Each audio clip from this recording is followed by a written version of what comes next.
नमस्कार दोस्तों। जैसे कमजोर वृक्ष तूफान में गिर जाता है, वैसे ही कमजोर मनुष्य जीवन की चुनौतियों और प्रलोभनों में टिक नहीं पाता। आइए सुनते हैं महाकाल चुल्लकाल की प्रेरक कथा। बुधकाल की बात है। सेतव्य नगर में महाकाल, मध्यकाल तथा चुल्लकाल नामक तीन भाई व्यापार कर जीविका चलाते थे। बड़ा भाई महाकाल तथा छोटा भाई चुल्लकाल भिन्न भिन्न जगह व्यापार हेतु जाते तथा गाड़ियों में सामान लाद कर लाते। मंझला भाई मध्यकाल उन वस्तुओं की बिक्री करता। एक बार दोनों भाई गाड़ियों में खरीदा हुआ सामान लेकर गांव लौट रहे थे। रास्ते में उन्होंने श्रावस्ती एवं जेतवन के बीच अपना काफिला रोक दिया। वहां महाकाल ने कुछ उपासकों को बुद्ध का उपदेश सुनने जाते हुए देखा। उत्सुकतावश अपने भाई को बैलगाड़ियों की निगरानी का जिम्मा देकर स्वयं शास्ता की धर्मसभा में जाकर उन्हें प्रणाम कर धर्म कथा सुनने लगा। शास्ता ने उस दिन दुख स्कंद सूत्र पर प्रवचन दिया। यह सुनकर महाकाल को शरीर की नश्वरता का भान हो गया। उसने तुरंत प्रव्रज्या लेने का मन बना लिया। शास्ता के पास प्रव्रज्या की प्रार्थना लेकर गया। बुद्ध ने पूछा, प्रव्रज्या की अनुमति देने वाला कोई है? तब महाकाल ने अपने छोटे भाई चुल्लकाल को बुलाया। छोटे भाई ने समझाने की बहुत कोशिश की कि वह प्रव्रज्या धारण न करे, पर महाकाल नहीं माना। वह प्रव्रजित हो गया। छोटे भाई ने भी प्रव्रज्या ले ली। महाकाल श्मशान साधना करते करते अरहत्व तक पहुंच गया। इसके विपरीत छोटे भाई चुल्लकाल का मन साधना में नहीं लगता था। वास्तव में वह विहार में यह सोचकर रह रहा था कि एक न एक दिन अपने भाई को पुनः गृहस्थ आश्रम में वापस खींच लाएगा। महाकाल के अरहत्व प्राप्ति के बाद एक दिन शास्ता भिक्षुगण के साथ चारिका करते हुए सेतव्य में सिंसपावन पधारे।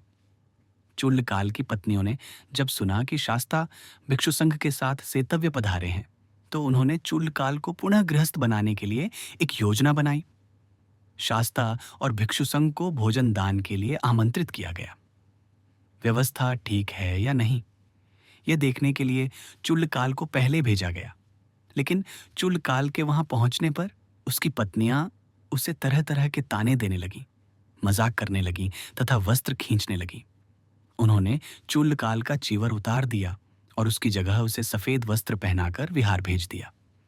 चुल्लकाल को प्रव्रजित हुए अभी 1 वर्ष भी नहीं हुआ था।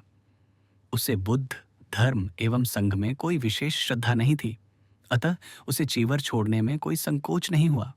बुद्ध भिक्षु संघ के साथ आए, भोजन दान हुआ, अनुमोदन हुआ। शास्ता भिक्षु संघ के साथ चले गए। महाकाल की पत्नियों ने भी सोचा कि महाकाल को भी गृहस्थ बना लिया जाए। अतः शास्ता तथा भिक्षु संघ को मोजन दान के लिए एक बार फिर अगले दिन निमंत्रित किया गया, पर उस दिन पूर्व व्यवस्था देखने के लिए महाकाल को न भेजकर किसी अन्य भिक्षु को भेजा गया।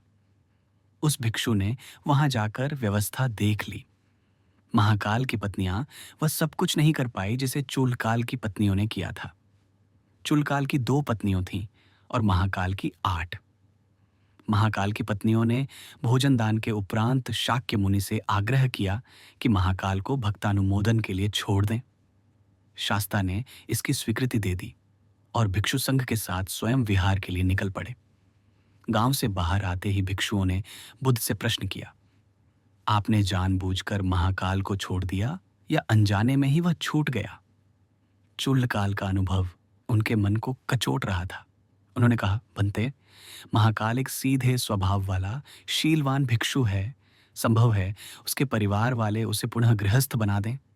चुल्लकाल की तो सिर्फ 2 पत्नियां हैं, महाकाल की तो 8।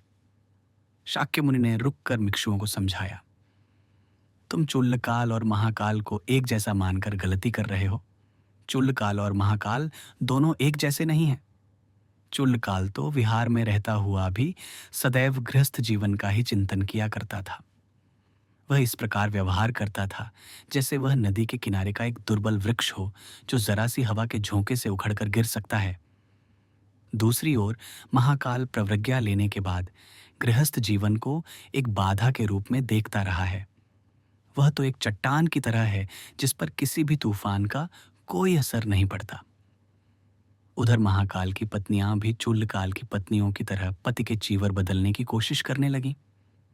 महाकाल ने तुरंत परिस्थिति की गंभीरता को भांप लिया। वे अपने इर्तिबल से घर की छत तोड़कर बाहर निकल गए और गांव के बाहर वहां जा पहुंचे जहां भिक्षुगण शाक्य मुनि से उनके विषय में ही चर्चा कर रहे थे।